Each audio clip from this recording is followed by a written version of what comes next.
Baik, Assalamualaikum warahmatullahi wabarakatuh. Perkenalkan, nama saya Gunawan Saputra. Saya mahasiswa Prodi KAI IAIN Ceruk semester 4.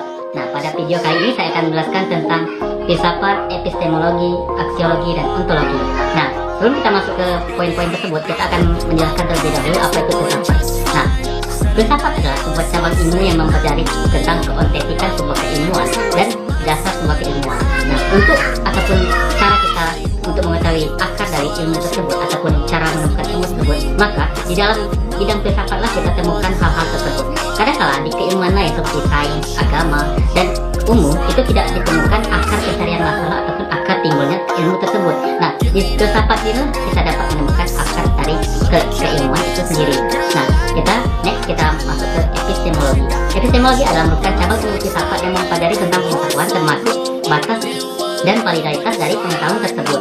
Nah, di epistemologi ini mempunyai cara dalam memperoleh pengetahuan seperti apakah pengetahuan itu benar-benar berdasarkan sumber pengalaman manusia, seperti metodologi penelitian. Nah, metodologi penelitian adalah sebuah poin-poin pada epistemologi yang berusaha mencari dasar dari pemecahan masalah dari sebuah penelitian ataupun subjek dari keilmuan. Nah, soalnya itu adalah etika pengetahuan. Etika pengetahuan ini menjadi landasan bagaimana cara meningkatkan estetika dari pengetahuan tersebut. Nah, bagaimana cara kita meningkatkan estetika pengetahuan tersebut? Maka di epistemologi lah kita masuk lebih dulu untuk meningkatkan estetika dari pengetahuan yang kita dalami saat ini.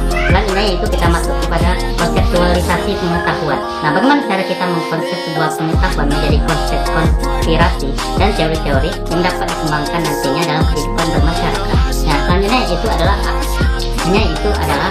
teori pengetahuan. Nah, teori pengetahuan ada banyak sekali seperti teori yang dikembangkan oleh Albert Einstein, relativitas umum, pergerakan waktu, teori tentang relativitas umum, teori tentang pergerakan percepatan cahaya. Teori-teori yang dikembangkan oleh para ahli adalah teori-teori pengetahuan. Nah, di sini ibaratnya manusia menemukan sebuah teknologi. Nah, teknologi ini berasal dari teori-teori yang telah ditemukan oleh para ahli terdahulu dan lalu dikonsepkan menjadi pempraktekan bagaimana teori ini bisa dipergunakan di suatu masa.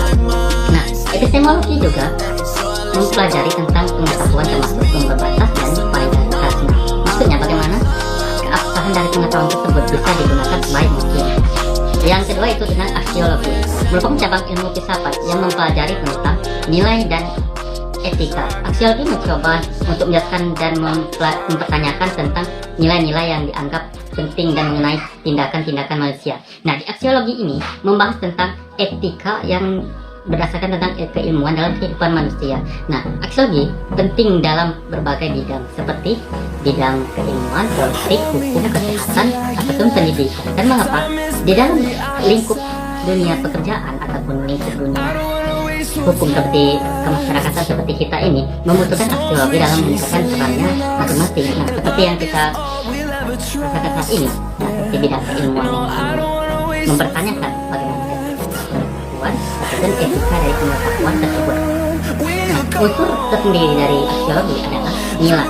Nilai adalah unsur pertama ataupun utama dari sebuah ilmu. Nah, jika ilmu tidak ada nilai, maka estetika dari keilmuan tersebut tidak ada gunanya. Misalnya ilmu tentang menghitung. Nah, menghitung perlu hasil, basis nilainya misalnya seperti 1 ditambah 1 sama dengan 0 ataupun 2x kali 3y sama dengan 6xy, maka disebut dengan nilai tersebut. Yang kedua disebut etika. Nah, ini yang saya jelaskan yang tadi.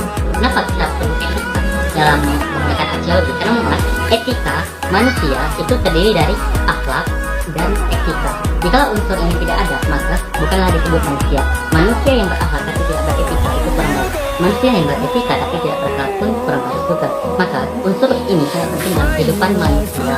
Nah, yang ketiga itu aturan formal dan informal. Nah, kan kita mendengar aturan formal dan informal di instansi-instansi tertentu. Nah, itulah yang menjadi dasar aturan-aturan yang bisa ditaati dan diteliti oleh setiap orang agar dapat diterapkan. Nah, seperti pengaturan kebijaksanaan. Kebijaksanaan ini sangat penting dalam kehidupan manusia. Contoh, manusia sekarang tidak asing lagi dengan perkembangan teknologi AI ataupun artificial intelligence. Nah, kenapa? Saya pernah menggunakan teknologi artificial intelligence itu ChatGPT. Nah, di sini saya mempertanyakan, nah, bagaimana cara mengurangi kelaparan yang ada di dunia? Nah, karena kebanyakan dunia saat ini tidak bisa mengatasi suatu permasalahan kelaparan yang melanda dunia. Nah, bagaimana cara mengurangi kelaparan dunia? Saya bertanya kepada AI. Nah, jawabannya adalah musnahkan peradaban manusia atau umat manusia. Nah, apakah itu dikatakan tidak? Tentu tidak. Nah, pertanyaannya, bagaimana Anda ingin melakukan sesuatu ataupun meminta sesuatu pada komputer, sedangkan komputer itu tidak bijaksana ataupun komputer itu tidak bisa bijaksana? Nah, manusia terus mengkaji dan mengkaji, ataupun ilmuwan terus mengkaji apa yang maksud dengan kesadaran manusia, sedangkan teknologi AI atau teknologi apa saja yang kita kembangkan saat ini tidak dapat menjelaskan apa itu kesadaran. Nah, sering kali kita lihat dulu tahun 2005. Nah, di pintu tol itu ada dua penjaga, pintu depan dan pintu keluar, pintu masuk dan pintu keluar. Nah, tahun 2010 itu hanya tersedia satu, itu petugas penjaga pintu keluar. Nah, di sekarang tidak perlu ada lagi penjagaan, otomatis setiap 2 tahun sekali perkembangan teknologi itu berkembang secara besar. Nah, kita sudah merasakan hal ini. Nah, manusia, entitas manusia itu yang pertama menolak dari perkembangan keilmuan tersebut, dan pada akhirnya mereka menerima perkembangan itu. Yang kedua, ada unsur manusia yang menerima perkembangan itu sendiri dan mengikuti arus perkembangan tersebut. Nah, itulah unsur manusia, ada yang menolak ataupun menerima. Nah, berkaitan dengan hal ini, suatu elemen masyarakat yang tidak mengikuti arus perkembangan zaman akan hancur dalam sekejap mata. Sedangkan elemen masyarakat yang menerima ataupun mengikuti sebuah arus itu bisa dikatakan elemen masyarakat yang dapat menampung arus tersebut. Baik, selanjutnya kita akan membahas tentang ontologi. Nah, ontologi adalah salah satu bagian dari filsafat yang mempelajari tentang hakikat yang menyelidiki alam nyata. Maksudnya, dan seperti bagaimana keabsahan yang sebenarnya. Maksudnya, ontologi ini membahas tentang realitas dari sebuah kenyataan. Nah, berdasarkan fakta dan tidak dapat diganggu gugat. Nah, dengan demikian ontologi adalah ilmu yang mempelajari tentang atau memiliki sesekali yang ada, ataupun ontologi merupakan bagian dari filsafat yang paling umum dan merupakan bagian dari metafisika. Artinya, ontologi ini membahas tentang ataupun meyakinkan sesuatu yang tidak ada itu menjadi ada, ataupun menginginkan sesuatu yang tidak terlihat ataupun berdasarkan pemikiran kita itu sendiri ingin menjadikan sesuatu tersebut yang tidak ada itu berdasarkan realitas pemikiran manusia itu menjadi sebuah kenyataan. Nah, maksudnya setelah menjadi semua bidang filsafat seperti filsafat manusia, alam, filsafat agama, filsafat kehutanan ataupun lain-lainnya itu adalah sebuah bagian dari ontologi. Nah, maka ontologi akan sulit dipahami jika terlepas dari bagian-bagian tersebut seperti yang saya sebutkan tadi, seperti filsafat manusia, filsafat kehutanan, filsafat keagamaan, dan filsafat bidang moral dan etika. Nah, metafisika membicarakan segala sesuatu yang dianggap ada seperti pemikiran manusia dan berkaitan dengan alam-alam metafisika seperti alam-alam jin. Nah, manusia dan jin itu disebut dengan metafisika karena mengapa? Mereka memiliki unsur yang saling berkaitan. Seperti manusia sering mengada-gada bahwa alam metafisika ataupun alam yang tidak terlihat oleh manusia dan bisa dianalisis oleh pemikiran manusia itu menganggap bahwa itu realitas ataupun kenyataan, padahal tidak. Namun dengan manusia berpikir realitas ataupun kenyataan itu, manusia dapat mengembangkan pola pikirnya yang kadang terbelakang menjadi pola pikir yang bisa menganalisis sesuatu hal yang bisa dianggap ada. Nah, hakikat ini tidak dapat dijangkau oleh panca indera. Nah, karena mengapa? Level dari metafisika itu dapat dihitung oleh matematika. Karena mengapa? Zat dari dalam metafisika itu ada beberapa level. Ada level bawah, menengah, dan atas.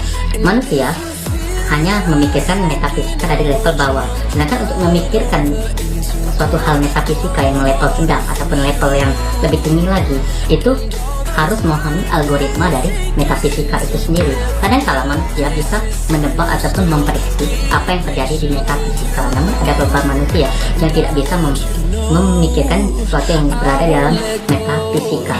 Nah, kadang-kala metafisika itu memiliki kesamaan tempat, kadang-kala ada metafisika yang berlainan tempat.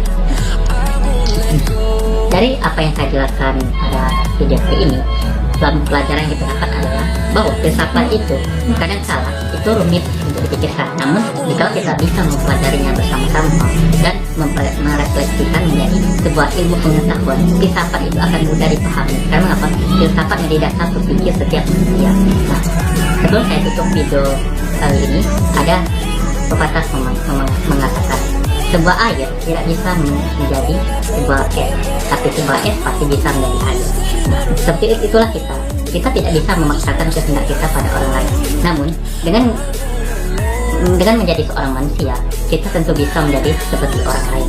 Baiklah, itulah video dari saya. Lebih dan kurang saya mohon maaf. Assalamualaikum warahmatullahi wabarakatuh.